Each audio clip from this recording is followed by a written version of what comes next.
السلام علیکم۔ امید کرتی ہوں کہ آپ سب خیریت سے ہوں گے۔ آج میں آپ کو حضرت بلال حبشی رضی اللہ عنہ اور حضرت محمد مصطفیٰ صلی اللہ علیہ وسلم کی پہلی دفعہ ملاقات کے بارے میں بتاؤں گی۔ حضرت بلال حبشی رضی اللہ عنہ سے ایک دفعہ کسی نے پوچھا کہ آپ نے پہلی دفعہ حضور نبی کریم صلی اللہ علیہ وسلم کو کیسے دیکھا؟ حضرت بلال فرماتے ہیں کہ میں مکے کے لوگوں کو بہت ہی کم جانتا تھا کیونکہ وہ غلام تھا، اور عرب میں غلاموں سے انسانیت سوء سلوک عام تھا۔ ان کی طاقت سے بڑھ کر ان سے کام لیا جاتا تھا، تو مجھے کبھی اتنا وقت ہی نہیں ملتا تھا کہ باہر نکل کے لوگوں سے ملوں، لہٰذا مجھے حضور پاک یا اسلام اس طرح کی کسی چیز کا قطعی علم نہ تھا۔ ایک دفعہ کیا ہوا کہ مجھے سخت بخار نے آ لیا۔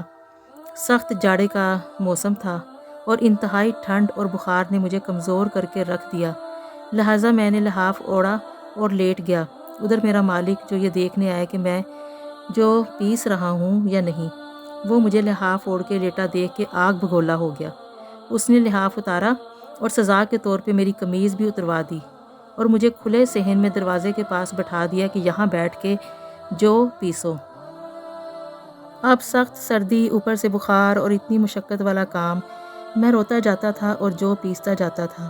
کچھ ہی دیر میں دروازے پہ دستک ہوئی۔ میں نے اندر آنے کی اجازت دی تو ایک نہایت متین اور پر نور چہرے والا شخص اندر داخل ہوا اور پوچھا کہ جوان کیوں روتے ہو؟ جواب میں نے کہا کہ جاؤ اپنا کام کرو، تمہیں اس سے کیا؟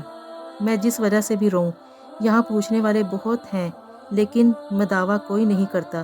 حضور صلی اللہ علیہ وسلم یہ جملے سن کر چل پڑے۔ جب چل پڑے تو بلال نے کہا کہ بس، میں نہ کہتا تھا کہ پوچھتے سب ہیں، مداوع کوئی نہیں کرتا۔ حضور صلی اللہ علیہ وسلم یہ سن کر بھی چلتے رہے۔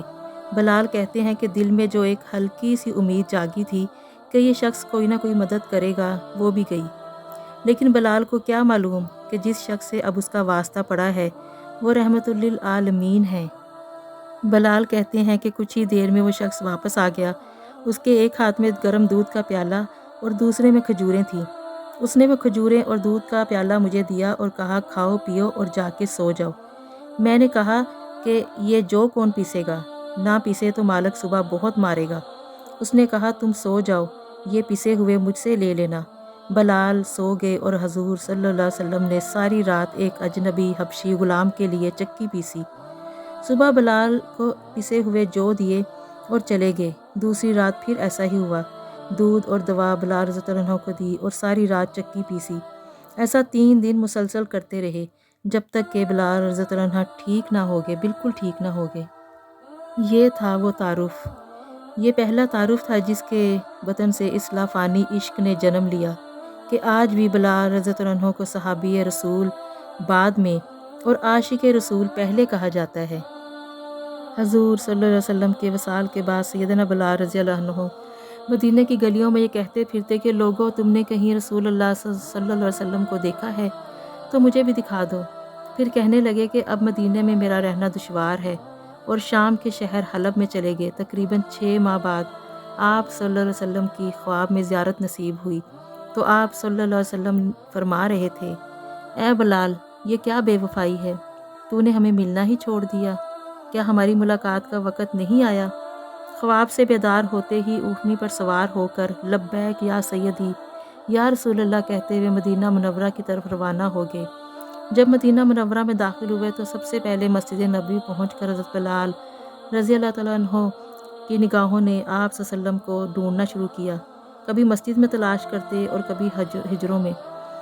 جب کہیں نہ پایا تو آپ صلی اللہ علیہ وسلم کی قبر انور پر سر رکھ کر رونا شروع کر دیا اور کہا یا رسول اللہ آپ نے فرمایا تھا کہ آ کر مل جاؤ، غلام حلب سے ملاقات کے لیے حاضر ہوا ہے۔ یہ کہا اور بے ہوش ہو کر مزار پر انور کے پاس گر پڑے۔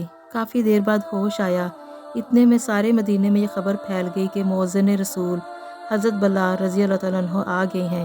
مدینہ طیبہ کے بوڑھے جوان مرد عورتیں اور بچے اکٹھے ہو کر عرض کرنے لگے کہ بلال ایک دفعہ وہ اذان سنا دو جو محبوب اللہ صلی اللہ علیہ وسلم کے زمانے میں سناتے تھے۔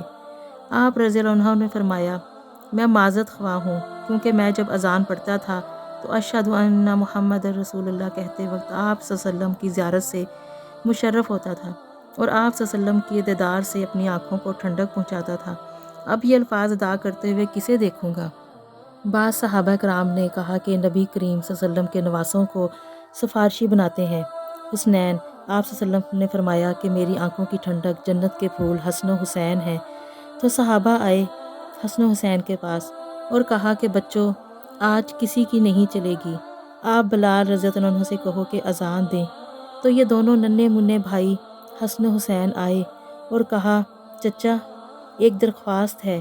بلال کہتے ہیں، میرے ماں باپ آپ پر قربان، آپ درخواست کیوں کہہ رہے ہیں؟ آپ تو حکم کریں۔ تو وہ کہنے لگے کہ جیسے آپ ہمارے نانا کے لیے اذان دیتے تھے ویسے آج ہمارے لیے بھی اذان دے دیں۔ تو وہ ایک دم رونے لگے اور کہا، ہائے میرے بچوں، میں نے قسم اٹھائی تھی کہ میں اللہ کے نبی کے بعد کبھی اذان نہیں دوں گا، لیکن آپ پر تو ہزاروں قسمیں قربان ہیں، میں اذان دیتا ہوں۔ جب وہ ان بی بی کے گھر جن کی چھت پر کھڑے ہو کر اذان دیتے تھے وہاں پر گئے حضرت بلال، تو سب کے سانس رک گئے۔